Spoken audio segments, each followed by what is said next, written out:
చిన్నప్పుడు నాకు ఆమ్లెట్ చేయడం, మ్యాగీ చేయడం ఒకటే వచ్చేది. అలా నా స్కూలింగ్, కాలేజ్ గడిచిపోయిందనమాట. తర్వాత నా కాలేజ్ అయిన 4 మంత్స్‌కే నాకు జాబ్ వచ్చేసి నేను హైదరాబాద్ షిఫ్ట్ అవ్వాల్సి వచ్చింది.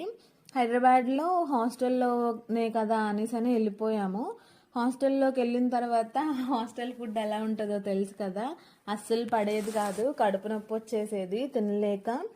అలా ఇంకా ఫ్రెండ్స్ అందరం కలిసి ఒక 1 ఇయర్ అయిన తర్వాత హోమ్ ఫుడ్ చేసుకోవచ్చు కదా అని ఒక రూమ్ సెట్ చేసుకొని ఒక రూమ్లోకి దిగామన్నమాట మేమందరము. అక్కడ పనులన్నీ డివైడ్ చేసుకొనే దిగాము. అలా ఎవరి వాళ్ళు చేసుకుంటా ఉండేవాళ్ళము. కానీ ఒకరోజు ఇండివిజువల్గానే వండుకుందాము అనేసి అన్నట్లు అన్నారు. ఇంకా తప్పక ఓకే చేయాల్సి వచ్చింది. ఇండివిజువల్గా వండుకున్నప్పుడు మాకు నైట్ షిఫ్ట్లో ఫుడ్ పెట్టేవాళ్ళు అనమాట. నైట్ షిఫ్ట్లో అక్కడ తినొచ్చేదాన్ని, లేదు అంటే ఇంకా ఎప్పుడన్నా ఆర్డర్ పెట్టుకునేదాన్ని.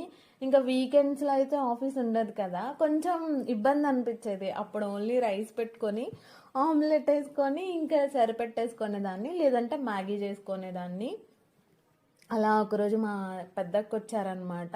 అప్పటి వరకు నేను ఒక్కదాన్నే కాబట్టి నాకేం తెలియలేదు. మా పెద్దక్క వచ్చినప్పుడు ఏం వండుదాము అని అంటే, వంటలు అవేం కాదు, నేను ఆర్డర్ పెట్టేస్తాను ఉండక్క అంటే, అలా ఎందుకు అనింది. నాకు ఇంకా అప్పుడు ఏడుపు వచ్చేసింది. నాకు ఏం రాదు, నేను ఇలాగే ఆర్డర్ పెట్టుకుంటాను, వీళ్ళు చెయ్యరు, ఇండివిజువల్గా వండుకుందాం అని అన్నారు. ఇంకా తప్పగా నేను ఓకే చేశాను అంటే, ఇంకప్పుడు మా అక్క ఫస్ట్ కర్రీ నాది బెండకాయ పులుసు ఎలా చేయాలో నేర్పించింది.